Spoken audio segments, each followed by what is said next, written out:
अफगानिस्तान पर तालिबान के कब्जे के बाद अमेरिका पर कई तरह के सवाल खड़े हो रहे हैं। काबुल की सड़कों से सामने आ रही तालिबान की तस्वीरों और ऐसे समय में अमेरिकी सेना की अफगानिस्तान से वापसी को लेकर अमेरिकी लोगों में भी गुस्सा नजर आ रहा है।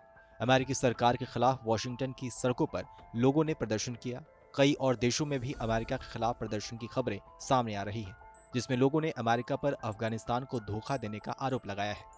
अमेरिका के पूर्व राष्ट्रपति डोनाल्ड ट्रंप ने भी बाइडेन प्रशासन की आलोचना की और बाइडेन सरकार के इस फैसले को गलत बताया, जबकि राष्ट्र के नाम संबोधन में अमेरिकी राष्ट्रपति जो बाइडेन ने साफ तौर पर ताज़ा हालातों के लिए पूरी तरह से अफगानिस्तान के राष्ट्रपति अशरफ गनी और उनकी सेना को जिम्मेदार ठहराया। बाइडेन ने बताया कि जुलाई में जब गनी से मैंने बात की तो उनसे कहा कि अमेरिकी सेना के लौटने के बाद अफगानिस्तान को सिविल वॉर के लिए तैयार रहना चाहिए। जो बाइडेन ने अपने बयान में ट्रंप प्रशासन का भी जिक्र किया। उन्होंने कहा कि राष्ट्रपति ट्रंप ने तालिबान से समझौता किया था कि 1 मई 2021 तक अमेरिकी सेना अफगानिस्तान से वापस आ जाएगी। 1 मई के बाद कोई सीज फायर नहीं था, कोई समझौता नहीं था, लिहाजा मैंने समझौते का पालन किया।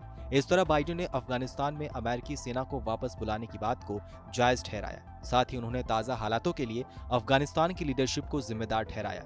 उन्होंने कहा कि अफगानिस्तान के नेता भाग गए, सेना चरमरा गई और अफगान सेना जिस युद्ध को नहीं लड़ना चाहती वहां अमेरिकी फौज क्यों मरे।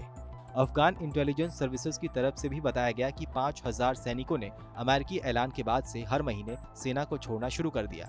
लेकिन सच्चाई ये है कि तालिबान को रोकने की कोशिश किसी तरफ से नहीं की गई। बाइडेन अपना मकसद दोहरा रहे हैं।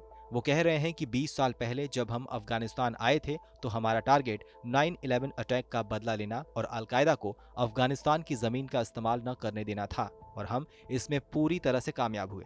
बाइडेन भले ही अपने मिशन में सफल होने के दावे कर रहे हों, लेकिन उनके ही पूर्व राष्ट्रपति डोनाल्ड ट्रंप ने सीधे तौर पर उन्हें घेरा है। ट्रंप ने एक बयान में कहा है कि बाइडेन ने अफगानिस्तान को लेकर जो कुछ किया है उसे इतिहास याद रखेगा। ये इतिहास में अमेरिका की सबसे बड़ी हार के रूप में दर्ज होगा।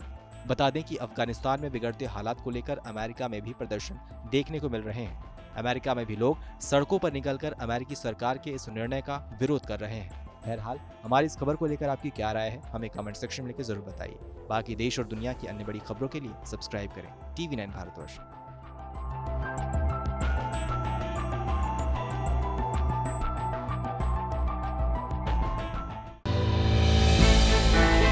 हमने की गलती फिर एक बार, कोरोना ने किया दोबारा प्रहार। मास्क, 2 गज दूरी, करें अपनी सुरक्षा खुद।